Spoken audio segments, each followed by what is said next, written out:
Oh, it's the lizard guy. Come here, lizard guy. Oh, the lizard guy.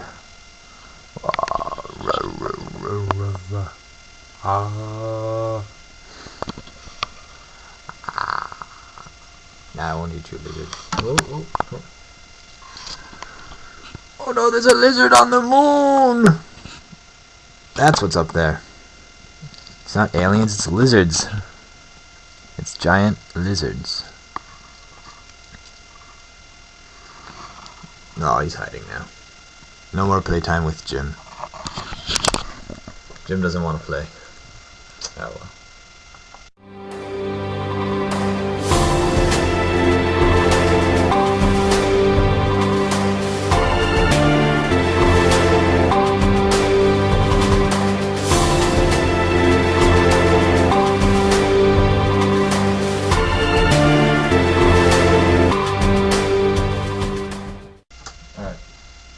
This is part 2.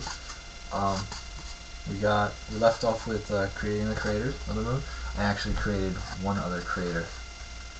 And basically, I made that by just taking the thing that I had made. You can see it on the first video, and just instead of moving it around in a circle, I just kind of like twisted it, like it was I don't know, like an orange on a juicer or something, whatever.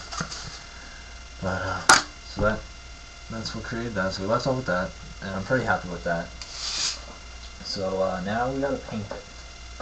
And oh, speaking of painting, let me just show you around. I was in one of my updates, or my only update, I think.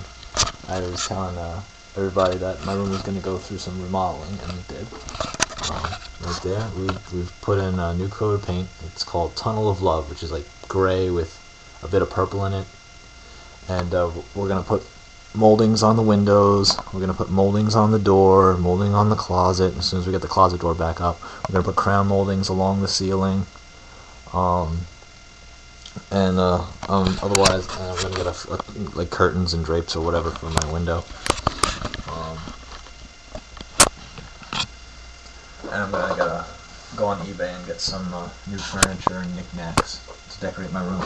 Like I said, I kind of wanted to give it that like old scientist study where it's got like old volumes of Newton and Galileo and Copernicus's work. I want to see if I can get my hands on that. Regardless, though, so we're up to painting. So like everything's been taken out of my room, so I really this is all I have right now. And I got my paints, and I'm gonna use I got black, white, I got gray,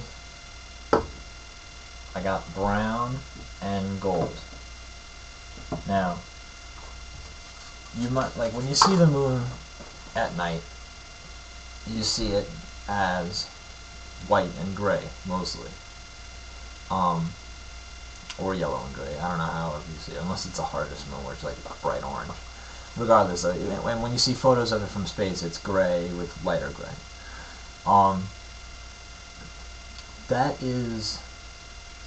That's close to that's what the color of the moon is. However, from far away anyway. When you get closer into it, you definitely see other colors of soil.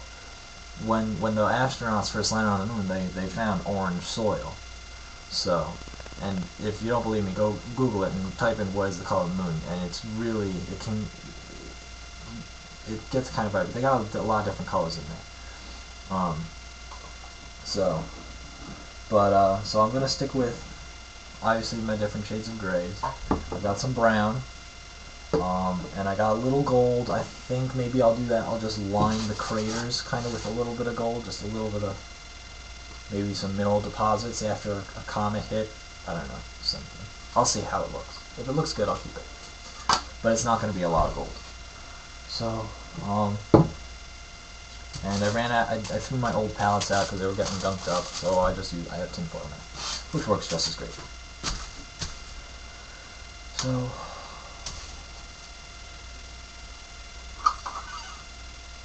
Come on. Get out. The entire thing is going to get coated in black. I'm actually not going to use Well, maybe I should use that paint. I forget. I'm not going to let this stuff squeeze out.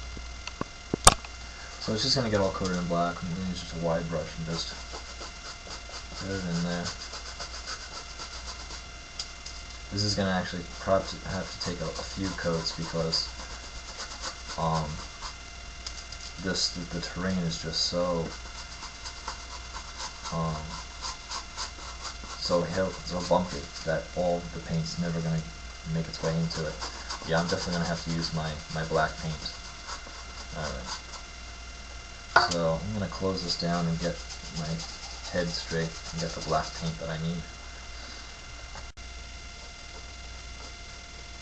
I coated the entire thing in black,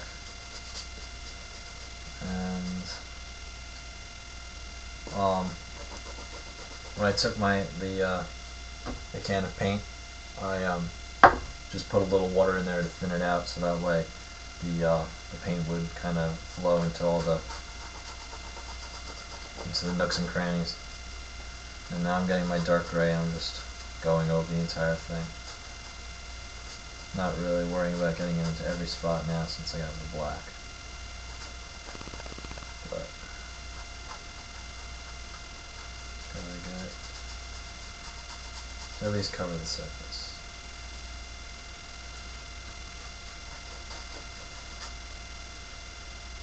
Alright, so that's just about it. There's just a little bit more here. Alright, so that's it. So let me close it down. I'm going to have to separate this painting in probably two parts. Okay. So I did it all gray, all deep gray. Now I'm going to do light gray dry brushing. So like I said in my mountains video, is you just get a little paint on the thing, squeeze it off in a napkin, and that's it. Most of it's gone. That's all you want. Just go over the entire thing. Just provide a really nice coat of gray. I don't think I'm even going to do light gray. I think this is good enough. This gray right here. This is great. Just enough. So that way it just doesn't look like a blob of gray. Or just one color or shade of gray. So, yeah, just go around. Remember, like I said, if you get too much on at one time, just quickly get some water and it'll clean away. I'm gonna close it down so I can move on, see how much I can get done in this one video. Alright, so there we go. I just dry brushed on the gray. Looks really nice.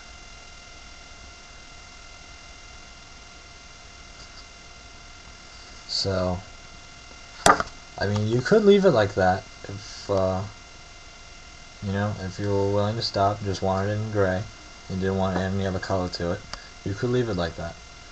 I, however, in the second part, which I'm just going to call part 2b, I'm going to add brown, a little bit of brown, and a little bit of gold, just inside the crater, I think. Just to give it a little bit of color. Hopefully I don't mess it up. If not, I can always paint it over again, but I think it'll look okay. Alright, so I'll do that tomorrow because it's late. It's 1 o'clock in the morning. I don't want to do it. Oh, by the way, we had a big blizzard here. Something like 10 inches or something like that. It's pretty big, so school's canceled for me tomorrow. Anyway, good night, everybody.